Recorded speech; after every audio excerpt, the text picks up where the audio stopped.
किया है जो बहुत ही लोकप्रिय हो गया है, मोदी की गारंटी। अब चुनाव के वक्त कई लोग कह रहे हैं कि क्या उम्मीदवार जो है वो नॉट इम्पॉर्टेंट है, वोट तो सिर्फ मोदी जी को जा रहा है क्योंकि मोदी जी की गारंटी है।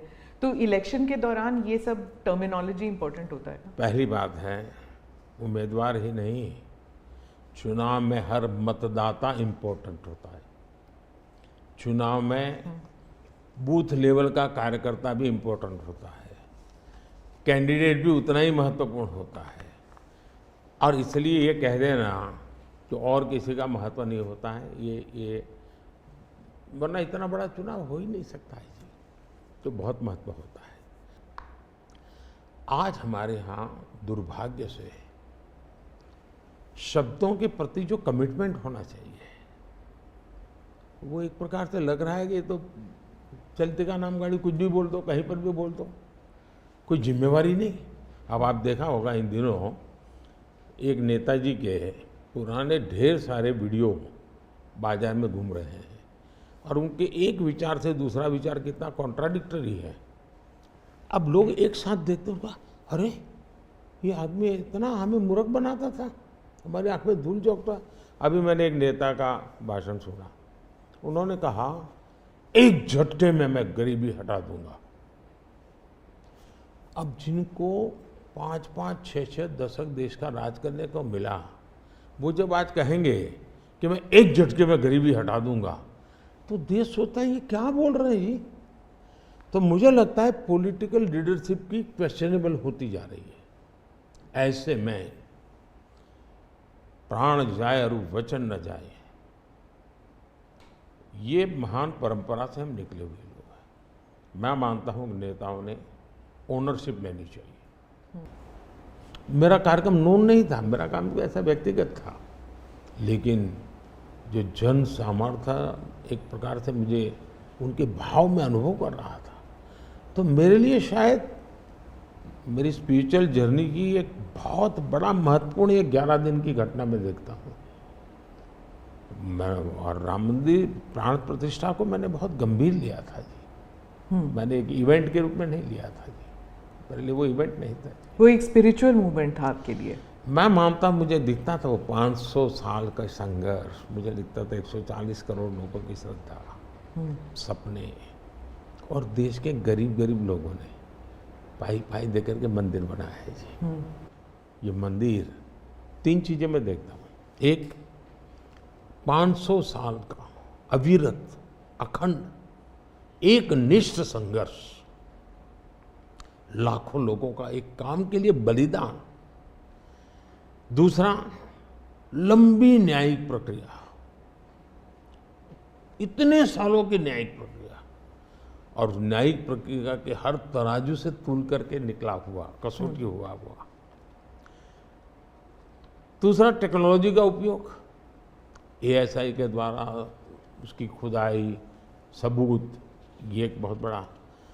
और चौथा, हिंदुस्तान के कोटि कोटि लोगों ने 1-1, 2-2, 5-5 रुपया जो भी दे सकते हैं दे करके ये मंदिर बनाया है। ये मंदिर सरकारी खजाने से नहीं बना है।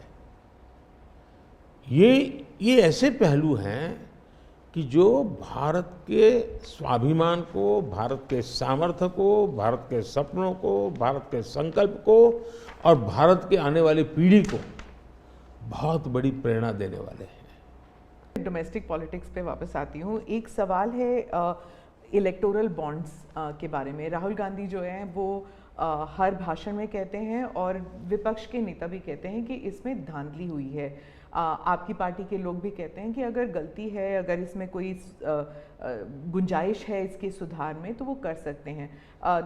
क्या ये गलत फैसला था इलेक्टोरल बॉन्ड्स का? पहली बात है कि हमारे देश में लंबे अरसे से चर्चा चली है कि चुनावों में काला धन एक बहुत बड़ा खतरनाक खेल हो रहा है।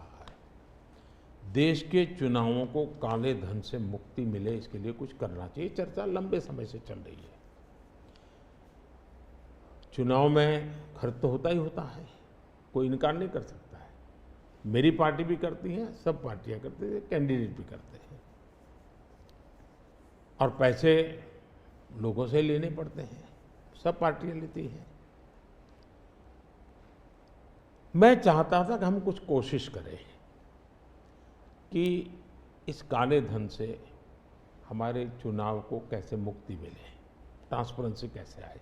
एक इलेक्टोरल बॉन्ड न होते तो किस व्यवस्था में ताकत है वो ढूंढ के निकालते कि पैसा कहाँ से आया और कहाँ गया। ये तो इलेक्टोरल बॉन्ड की सक्सेस स्टोरी है कि इलेक्टोरल बॉन्ड थे तो आपको ट्रेल मिल रहा है मनी का कि किस कंपनी ने दिया, कैसे दिया, कहाँ दिया। अब उसमें अच्छा हुआ बुरा हुआ वो विवाद का विषय हो सकता है, इसकी चर्चा हो। मुझे जो चिंता है वो, मैं ये कभी नहीं कहता हूँ निर्णय में कोई कमी नहीं होती है, निर्णय तो चर्चा कर सीखते हैं, सुधारते हैं, इसमें भी सुधार के लिए बहुत संभावना है। लेकिन आज हम पूरी तरह काले धन की तरफ देश को धकेल दिया है और इसलिए मैं कहता हूँ सब लोग पछताएंगे जब बाद में ईमानदारी से सोचेंगे, इसे सेट करने में लगे हैं ताकि पराजय उनके खाते में न चढ़ जाए। वो कह रहे हैं लड़े कैसे आप, या तो ऑपोजिशन लीडर्स को जेल में डाल रहे हैं या फिर अगर वो आपकी पार्टी में आ गए तो सारे पाप धुल गए। कितने ऑपोजिशन लीडर जेल में हैं? डर तो पाप का होता है जी, ईमानदार को क्या डर होता है। अच्छा, जो ईडी की बात करते हैं, ईडी ने जितने केसेस किए ना उसमें से सिर्फ, देश को समझना, सिर्फ 3% ही पॉलिटिकल लोग इन्वॉल्व है जिन पर एक केस हुए हैं। 97% जिनका राजनीति से कोई लेना देना नहीं, ऐसे लोगों है को हुआ है जो कोई ड्रग माफिया है, कुछ अफसर हैं जो करप्शन करते हैं, कुछ अफसर हैं जो बेनामी संपत्ति बना के बैठे हुए हैं। 97% केस उन पर हुए हैं। 2014 से पहले ये संपत्ति अटैच करने का ईडी को अधिकार है। 2014 से पहले उन्होंने सिर्फ 5,000 करोड़ रुपए की संपत्ति अटैच की। झारखंड में गलत काम करने वालों की 1 लाख करोड़ रुपए की संपत्ति अटैच हुई है। क्या ये देश की जनता का पैसा नहीं है? दूसरा आंकड़ा तो आप और हैरान हो जाओगे। 2014 पहले इसी ईडी ने देश में से 34 लाख रुपए, 34 लाख रुपया कैश जब्त किया था। मतलब स्कूल बैग में आ जाए, पिछले 10 साल में हमने 2,200 करोड़ रुपया कैश जब्त किया है, 2,200 करोड़ रुपया कैश जब्त किया है। और किसके लाभ में कहता हूं? मेरे